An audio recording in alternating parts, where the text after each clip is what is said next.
வணக்கம் நண்பர்களே. இந்திய பங்குச்சந்தை வரலாற்றிலேயே ஒரு மிகப்பெரிய பூகம்பம் வெடிச்சிருக்கு நண்பர்களே. ₹1 கிடையாது, ₹2 கிடையாது, கிட்டத்தட்ட 15 லட்சம் கோடி. ஆமாங்க, நீங்க எல்லா செய்தியிலும் பார்த்த இன்ஃபர்மேஷன் உண்மைதான். கிட்டத்தட்ட 15,15,000 கோடி வரைக்கும் வருவாய் முறைகேடு நடந்திருக்கு. அதாவது ரெவன்யூ ஸ்கேம் நடந்திருக்கிறதா செபி அதிரடி உத்தரவு போட்டிருக்காங்க. அது எந்த கம்பெனி தெரியுமா? நம்ம ஊர்ல தங்கம் பிசினஸ் பண்ற எல்லா கம்பெனிகளுக்கும் அது எந்த கம்பெனி தெரிஞ்சிருக்கும். அதாவது ராஜேஷ் எக்ஸ்போர்ட்ஸ் தான். அது இந்திய வரலாற்றிலேயே இது ஒரு மிகப்பெரிய கார்பரேட் ஸ்கேமா பார்க்கப்படுது நண்பர்களே. இந்த விஷயம் எப்படி நடந்தது, இவங்க எப்படி மாட்டினாங்க, இதனால உங்களுக்கும் எனக்கும் என்ன பாதிப்பு வரப்போகுது, நீங்க எல்ஐசில முதலீடு பண்ணிருக்கீங்களா? கண்டிப்பா இந்த வீடியோ உங்களுக்கு தான் மக்களே. சோ வீடியோ ஸ்கிப் பண்ணாம பாருங்க. நம்ம வேலவன் இன்ஃபோ ஹப் சேனலை நீங்க இப்பதான் பாக்குறதா இருந்தா மறக்காம சப்ஸ்கிரைப் பண்ணிட்டு நம்ம சேனலை ஃபாலோ பண்ணிட்டு வாங்க நண்பர்களே. சோ வீடியோக்குள்ள போலாமா? Welcome back to Velavan info hub channel.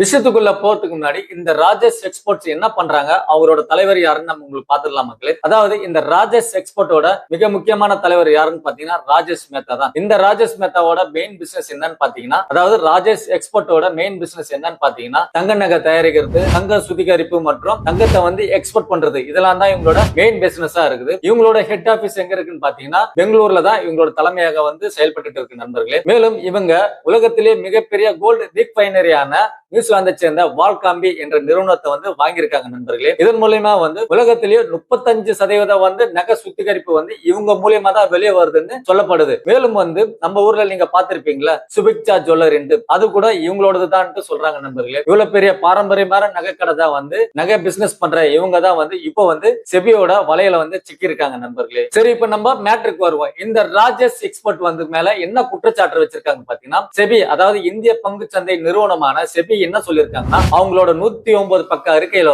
இந்த ராஜேஷ் எக்ஸ்போர்ட் பைனான்சியல் இயர் 21-25ல கிட்டத்தட்ட அவங்களோட கணக்கு புத்தகத்துல 15,15,000 கோடி வரைக்கும் கூட்டு வருவாயை பொய் கணக்கு காட்டி ஏமாத்தி இருக்காங்க. அதாவது பாத்தீங்கன்னா நண்பர்களே, அதாவது இல்லாத ஒரு பிசினஸ், நடக்காத ஒரு பிசினஸ் சூப்பரா நடந்துச்சா ஒரு பில்டப் பண்ணி வருவாய் அதிகமா வரா மாதிரி அவங்க ஒரு இமேஜின் கிரியேட் பண்ணி இந்த வேலையை பண்ணிருக்காங்க. அதாவது நியூசிலாந்துல இருக்கிற அவங்களோட துணை நிறுவனம் மூலமா இந்த பிசினஸ் எல்லாம் நடந்துச்சுன்னு ஒரு பொய் கணக்கு காமிச்சிருக்காங்க.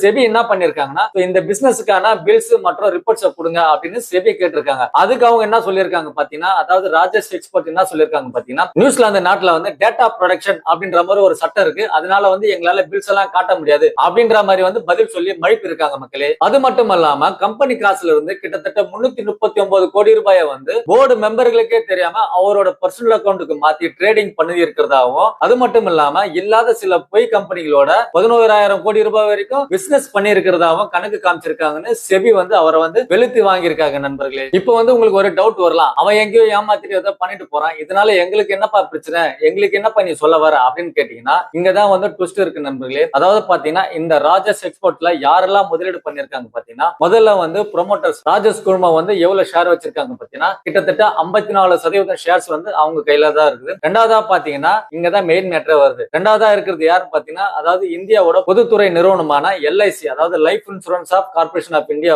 இந்த கம்பெனில எவ்வளவு ஷேர் வச்சிருக்காங்க பாத்தீங்களா, 10.8% வரைக்கும் இவங்க ஷேர் வச்சிருக்காங்க. அடுத்ததா பாத்தீங்கன்னா ஃபாரின் இன்வெஸ்டர்ஸ் மற்றும் உள்நாட்டு நிறுவனங்கள் இதுல ஷேர்ஸ் அதிகமா வச்சிருக்காங்க. அடுத்ததா வருதுதான் முக்கியமான விஷயம், யாருன்னு பாத்தீங்கன்னா ரீட்டைல் இன்வெஸ்டர்ஸ், அதாவது நம்மள மாதிரி மிடில் கிளாஸ் ஃபேமிலி கிட்டத்தட்ட 30% வரைக்கும் இந்த ஷேர்ஸ் வாங்கி வச்சிருக்காங்க. மிகப்பெரிய பாதிப்பு யாருக்கு ஏற்படுதுன்னு பாத்தீங்கன்னா, இந்த 30% ஷேர் வச்சிருக்காங்களே, அதாவது உங்களை மாதிரி என்ன மாதிரி ரீட்டைல் இன்வெஸ்டர்ஸ் இருக்காங்களா, இவங்க தான் மக்களே இதுல மிகப்பெரிய பாதிப்பு அடைஞ்சிருக்காங்க. சோ இதனால கடைசியா நான் என்ன சொல்ல வரேன்னு பாத்தீங்கன்னா, கடைசியில பாதிக்கப்படுறது சாதாரண மக்கள் தான். அதாவது இந்த ராஜேஷ் எக்ஸ்போர்ட் ஷேரோட ஸ்கேம் நியூஸ் வெளியே வந்த உடனே அந்த ஷேரோட ரேட் அதால பாலத்துக்கு கீழே போய் நிக்குது நண்பர்களே. எப்படின்னு பாத்தீங்கன்னா, சில மாதங்களுக்கு முன்பா இந்த ராஜேஷ் எக்ஸ்போர்ட்டோட ஷேர் ரேட் ₹1000 வரைக்கும் ரேட் ஆயிட்டு இருந்தது. சில காலங்களாவே அது கீழே டவுன் ஆயிட்டே வருது. இப்ப பாத்தீங்கன்னா ₹100 கீழே போயிட்டு அந்த ஷேர் ரொம்பவே டவுன் ஆகி நிக்குது. இதனால அதுல முதலீடு பண்ண எல்லா இன்வெஸ்டர்ஸ் பெரிய இழப்பீடு ஏற்பட்டிருக்கு. இதுல முக்கியமான விஷயம், நம்ம கவனிக்க வேண்டிய விஷயம் என்னன்னு பாத்தீங்கன்னா, நம்மளோட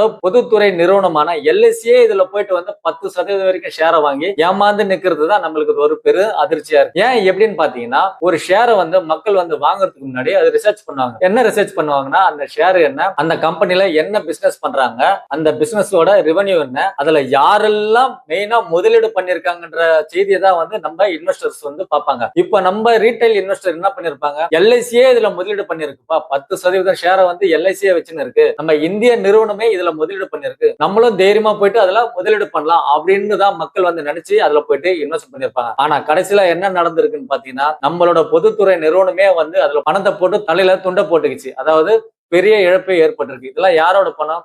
நம்ம எல்ஐசில கட்டுற காசு எடுத்துன்னு போயிட்டு தான் அவங்க வந்து அந்த ஷேரா வாங்கியிருக்காங்க. ஒரு இந்திய நிறுவனமே ஒரு ஷேரை வந்து கரெக்டா கணிச்சு அந்த கம்பெனில என்ன நடக்குது ஏது நடக்குதுன்னு தெரியாம ஒரு ஷேரை வந்து தப்பா சூஸ் பண்ணி வாங்கியிருக்கிறப்போ நம்ம சாதாரண மக்கள் நம்ம என்ன பண்ண முடியும்? அந்த ஷேரை வந்து என்ன நடக்குது நம்மளுக்கு என்ன தெரியும்? அவங்க கொடுக்குற ரிப்போர்ட்டை வச்சுதான் நம்ம வந்து அந்த ஷேரை வாங்குவோம். ஆனா ஒரு பொதுத்துறை நிறுவனமே இதுல போயிட்டு பணத்தை போட்டு துண்டை போட்டு வந்திருக்குன்னா இதுக்கு யாரு நம்ம குறை சொல்றது? அந்த நிறுவனத்தை குறை சொல்றதா, இல்ல இந்திய அரசாங்கத்தை குறை சொல்றதா, இல்ல அந்த நிறுவனத்துல பணியாற்ற பணியாளர்களை சொல்றதா? ஒரு ஷேரை கரெக்டா ரிசர்ச் பண்ண வாங்க முடியாத ஒரு இந்திய நிறுவனமே இருக்குது. அப்ப சாதாரண மக்கள் உங்களை நம்பிதான் அந்த ஷேரை வந்து நிறைய பேர் வாங்கியிருப்பாங்க. எல்ஐசியே வாங்கியிருக்கு, அப்ப நம்மளும் வாங்கலாம் அப்படின்ற மாதிரி தான் இந்த பொதுமக்களும் நினைச்சு அந்த ஷேரை வாங்கியிருப்பாங்க. இதுதானே உண்மை. நானும் அப்படிதான் முதலீடு பண்ணிருப்பேன். ஏன்னா இந்திய நிறுவனமே அதுல வாங்கியிருக்கின்றப்போ நல்ல கம்பெனியா தான் இருக்கும் அப்படின்ட்டு தான் நானும் அந்த ஷேரை வாங்கியிருப்பேன். சரிங்களா? இதுக்கெல்லாம் யாரு பொறுப்பேற்பாங்கன்ட்டு காலம் தான் நம்மளுக்கு பதில் சொல்லணும் மக்களே. அந்த ராஜஸ் எக்ஸ்போர்ட் என்ன சொல்றாங்கன்னா, நாங்க வந்து எந்த தப்பும் பண்ணல, ஒரு மிஸ் அண்டர்ஸ்டாண்டிங் நடந்திருக்கு, நாங்க வந்து கரெக்டான ரிப்போர்ட்ஸ் கொடுப்போம் அப்படின்ற மாதிரி ராஜஸ் எக்ஸ்போர்ட் தரப்புல இருந்து பதில் வந்து சொல்லியிருக்காங்க. சோ போக போக தான் என்ன நடக்க போகுதுன்றது தெரியும். இருந்தாலும் இப்போ வந்து ஷேர் வந்து அதால பாலத்துக்கு போயிருக்கு. இன்வெஸ்டர்ஸ் எல்லாம் பெருசா லாஸ் ஆயிருக்காங்க, ரொம்ப டென்ஷன்ல இருக்காங்க. இதுதான் உண்மையான நிலவரம் நண்பர்களே. சோ நான் என்ன சொல்ல வரேன்னா, நம்ம சேனலோட நோக்கமே என்னன்னா, பாதுகாப்பான முறையில எப்படி முதலீடு பண்றது தான் நம்ம சேனலோட முக்கியமான நோக்கம். ஷேர் மார்க்கெட்டே ஒரு ஸ்கேம் தான் நண்பர்களே. திடீர்னு கொடுக்கும், திடீர்னு வந்து தலையில வந்து துண்டை போட்டுரும். அதனால ஷேர் மார்க்கெட் பக்கம் போகாதீங்கன்னு தான் நான் வந்து உங்களுக்கு நான் சொல்லுவேன். நீங்க சேஃபான முதலீடு மியூச்சுவல் ஃபண்ட்ல லாங் டர்ம் இன்வெஸ்ட்மெண்ட் கோலை வச்சு நீங்க முதலீடு பண்ணும்போது உங்களுக்கு வந்து ஒரு சேஃபான ரிட்டர்ன்ஸ் வந்து கிடைக்கும். அதிகமா கிடைக்கலனாலும் நீங்க சந்தோஷப்படுற அளவுக்கு உங்களுக்கு வந்து ஒரு நிலையான ரிட்டர்ன்ஸ் கொடுக்கிறது மியூச்சுவல் ஃபண்ட்ல கண்டிப்பா கொடுக்கும். அதனால நீங்க வந்து ஷேர் மார்க்கெட்ல எதுவுமே தெரியாம அவன் சொன்னா இவன் சொன்னா நண்பர் சொன்னா யூடியூப்ல இவன் சொன்னா அவன் சொன்னா அப்படின்லாம் நம்பி எதுலயும் போயிட்டு முதலீடு பண்ணாதீங்கன்னு தான் நான் சொல்லுவேன். நீங்க வந்து எஸ்ஐபி மூலமா, அதாவது நடுத்தர மக்களால என்ன முடியும், மாசம் மாசம் கொஞ்சம் கொஞ்சமா சேமிக்க முடியல. நீங்க வந்து எஸ்ஐபி மூலமா மியூச்சுவல் ஃபண்ட்ல வந்து எவ்வளவு ஸ்கீம்ஸ் இருக்கு, அதுல போயிட்டு நீங்க கொஞ்சம் கொஞ்சமா இன்வெஸ்ட் பண்ணுங்க அப்படின்றது தான் நம்ம இந்த சேனல் மூலமா நான் வந்து உங்களுக்கு அட்வைஸ் கொடுப்பேன். சரிங்களா? அவன் சொல்றான் இவன் சொல்றான்னு கேட்டு எங்கேயும் ஏமாதீங்க மக்களே. உங்க பணத்தை வந்து வீணாக்காதீங்க, நீங்க கஷ்டப்பட்ட பணத்தை. சரிங்களா? புத்திசாலித்தனமா இருங்க. அதுதான் நான் உங்களுக்கு கடைசியா சொல்லுவேன். இந்த இன்ஃபர்மேஷன் வந்து உங்களுக்கு கண்டிப்பா பிடிச்சிருக்குன்னு நம்புறேன். ஏதாவது உங்களுக்கு டவுட் இருந்தா மறக்காம கமெண்ட்ல கேளுங்க. இந்த வீடியோ வந்து உங்க நண்பர்களுக்கு ஷேர் பண்ணுங்க. இது போன்ற இன்ஃபர்மேஷனோட அடுத்த வீடியோல நான் உங்களுக்கு வந்து சந்திக்கிறேன். அதுவரை உங்களிடமிருந்து விடைபெறுவது உங்கள் வேலவன். டாடா, பாய் பாய்.